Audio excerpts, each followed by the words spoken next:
kalau pesan dari Reza sama Renda sih di lagu ini pengennya kayak, ya lu kalau misalnya masih sendiri, kenapa emang?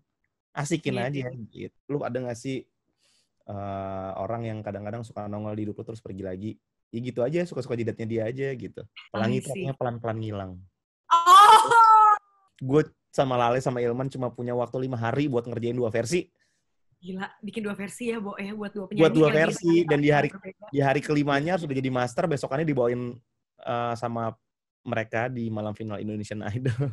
Gitu. Riders gue dari dulu sampai sekarang nggak berubah. Mhm. Kuaci.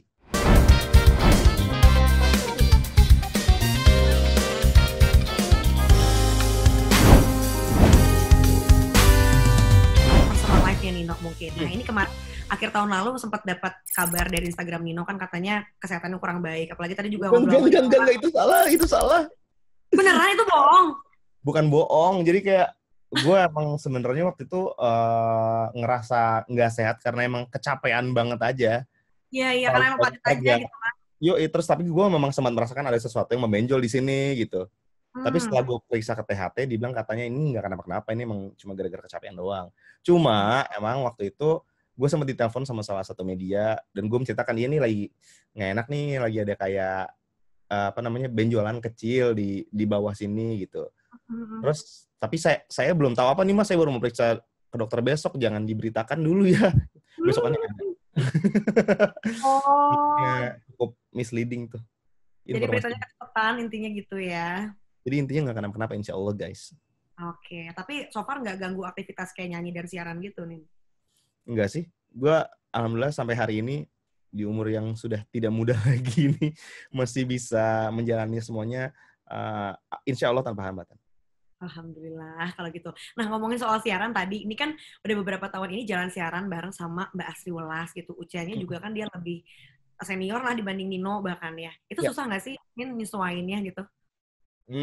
Enggak sih, karena gue nggak mandang umurnya sih ya. Dia jiwanya Hmm. muda aja. Dan waktu gue Iya. pertama kali baru masuk ke radio gue, Mbak Asri malah ngajakin gue nongkrong gitu karena dia kepengen mungkin bisa lebih baur gitu sama cara bercanda gue, sama gaya gue berkomunikasi. Jadi malah harusnya kan gue yang muda ya yang coba untuk dia, tapi ini yang terjadi malah dia yang ngajakin.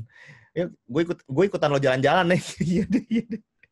Iya, iya. Jadi dia juga ada effort untuk kayak berusaha ibaratnya kawin secara tandeman bareng sama Nino gitu ya. Dan kayak pengen lihat yang lebih muda tuh kayak gimana sih gitu. Nah, ngelihat sosok Mbak Asri Welas kan dia kan kayak, wah kayak cewek tangguh banget gitu ya. Masih udah punya anak kecil-kecil juga dia, tapi masih tetap siaran, main film dan lain-lain gitu. Dan juga masih bisa nongkrong kayak gitu segala macam. Nino ngelihatnya gimana nih, terhadap isu women empowerment di industri entertainment ini?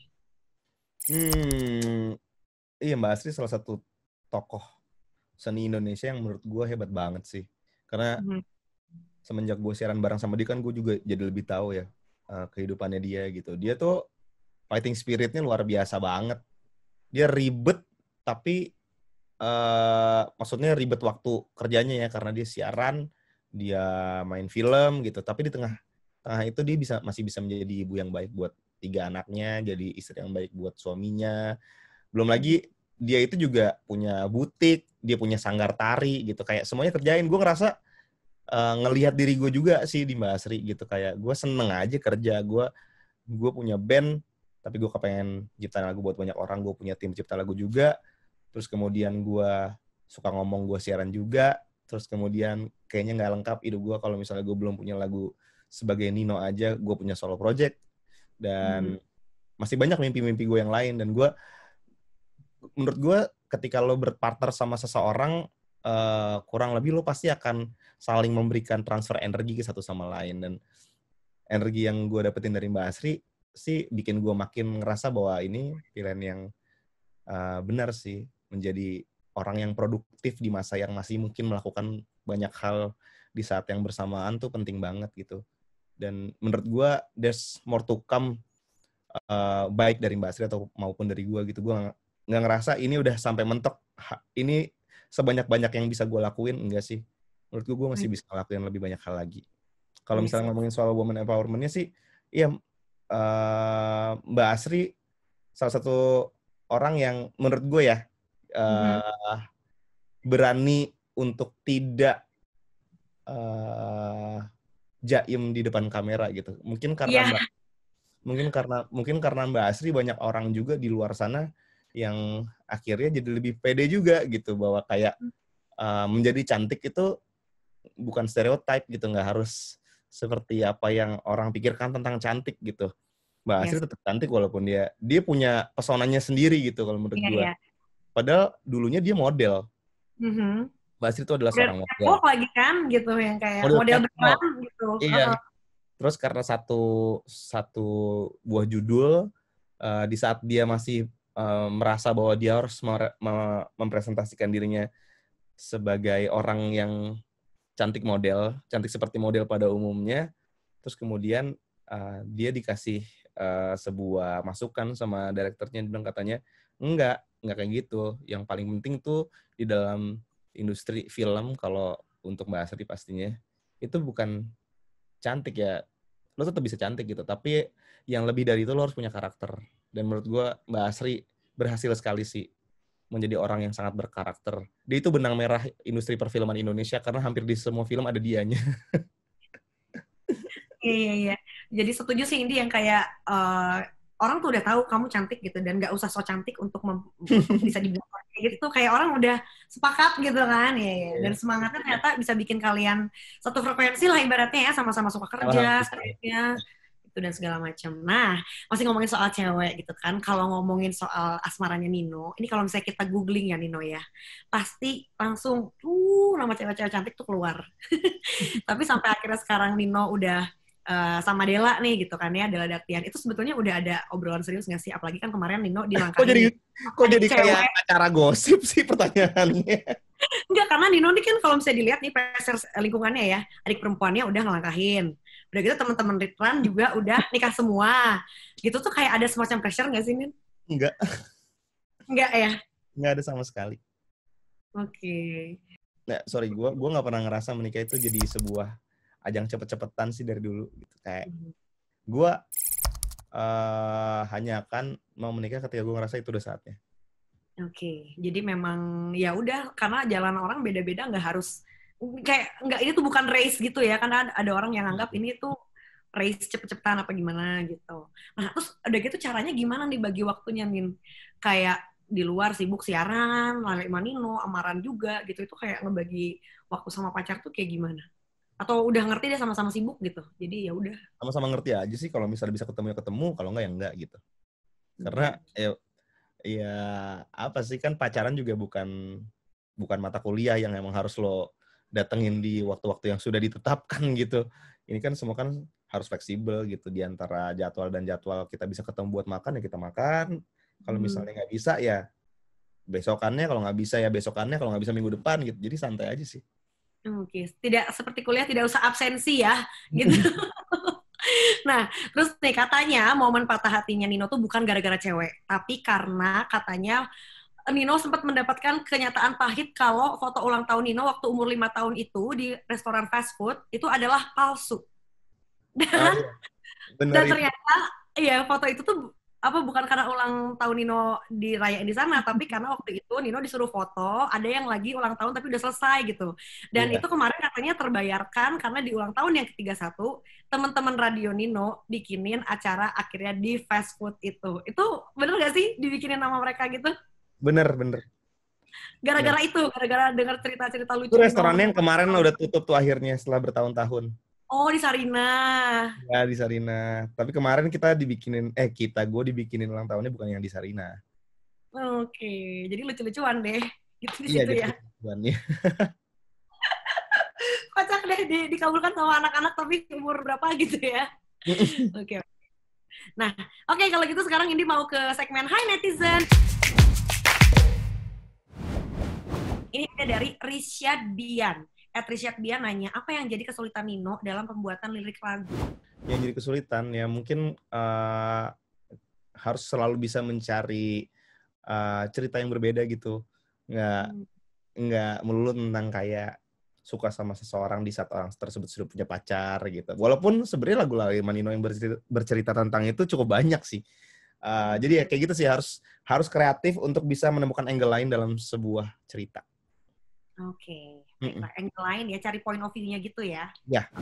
Lalu ada dari @revlove_, menurut Nino sebagai pencipta lagu itu harus punya basic yang kayak gimana sih?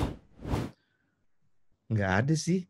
Gue juga nggak tahu. Gue nggak pernah belajar secara teori bagaimana caranya bikin lagu. Ya, yang penting adalah tahu lo pengen bikin karya seperti apa aja sih. Sama lo, ya mungkin itu aja sih. Kalau misalnya tips basic, ini ngomongin hal basic untuk menciptakan lagu kan. Yes. Kalau menurut gue, basicnya adalah naluri sih kalau menciptakan lagu sih. Tapi kalau misalnya ditanya untuk ngomongin soal menjadi pencipta lagu di industri pop gitu ya, menurut gue tipsnya itu adalah lo nggak bisa cuma berpikir bahwa lagu ini akan berhasil karena lo gitu. Tapi lo juga harus balance untuk memikirkan apa yang musisinya mau, apa yang pasar mau juga gitu. Jadi gue selalu menganalogikan kalau misalnya jadi pencipta lagu itu seperti menjadi seorang pemancing. Kalau misalnya kita udah ngelempar kail ke air, ketika ikan nangkep kailnya, gigit kailnya, kita tuh harus tahu gitu kemana ikannya mengarah supaya kita bisa pada akhirnya ngangkat ikannya ke permukaan. Itu juga sama seperti apa yang gue selalu coba lakukan di dalam menulis lagu gitu. Gue selalu harus bisa membayangkan apa yang orang-orang mau dengarkan gitu. Kalau misalnya gue nggak mau dengerin sama sekali, mungkin juga akan sulit buat kita menemukan lagu yang cocok buat kita rilis. Oke, jadi 3 tadi ya, dari sisi pencipta lagu, misalnya Nino dan kawan-kawan, habis itu dari si yang mau ngedeliver lagu ini, aka mungkin singernya, dan juga dari pasarnya kayak gimana nih gitu ya. Oke. Dan juga last question ini ada dari @dying_q. Benarkah Lale Ilmanino adalah pencipta lagu termahal yang ada saat ini? Gimana tuh rasanya? Katanya gitu. Kalau ditanya pertanyaan seperti itu, kita jujur nggak tahu ya, karena kita kan nggak pernah nanya ya sama pencipta lagu yang lain. Bayar berapa? Kita nggak tahu harga tetangga sebelah gitu kan. Iya, yang jelas sih dengan banyaknya orang datang ke kita untuk menciptakan lagu, kita bahagia banget ya perasaannya ya. Kita nggak ngomongin harga ya, karena kita yakin pasti banyak yang lebih mahal juga. Tapi yang jelas kenyataan bahwa sekarang banyak sekali orang yang meminta tolong jasa Lale Ilmanino untuk menciptakan lagu tuh buat kita tuh seperti mimpi yang jadi kenyataan. Karena dulu kalau diingat awal-awalnya pertama kali buat yang mungkin setiap kita mau membuat sesuatu pasti akan ada seperti itu sih. Waktu bikin bikin Lale Ilmanino pasti akan ada juga yang meragukan, akan ada yang ngerasa bahwa itu kayak semangat untuk sesaat aja gitu. Tapi ya balik lagi, konsistensi dan persistence itu pasti akan membuahkan hasil dan membuktikan bahwa kalau misalnya lo teguh sama apa yang pengen lo lakuin, lo capai, ya eventually nanti pasti akan dapat sendiri kok buah manisnya gitu. Dan itu yang lagi gue rasain banget sama Lale Ilmanino. Mungkin karena kita nggak dengerin orang yang meragukan, terus kita coba aja. Dulu gue sampai WhatsAppin orang satu-satu gitu, kayak nawarin MLM, kayak nanya, gue punya tim cipta lagu nih, lo bikin lagu nggak sama gue gitu. Tergampang deh kita ngomongin harganya gitu. Itu tuh dulu gue lakuin bener-bener gitu. Sampai akhirnya dapat 1, 2, 3. Dan akhirnya sekarang alhamdulillah nih setelah 6 tahun udah hampir 100. Oke. Berawal dari jemput bola, udah gitu. Ya itu seberapa kekeh Anda pada kemauan Anda gitu kan ya. Baiklah. Sip, itu tadi pertanyaannya. Thank you Nino udah dijawab semua. Terima kasih Nino. Sudah beres.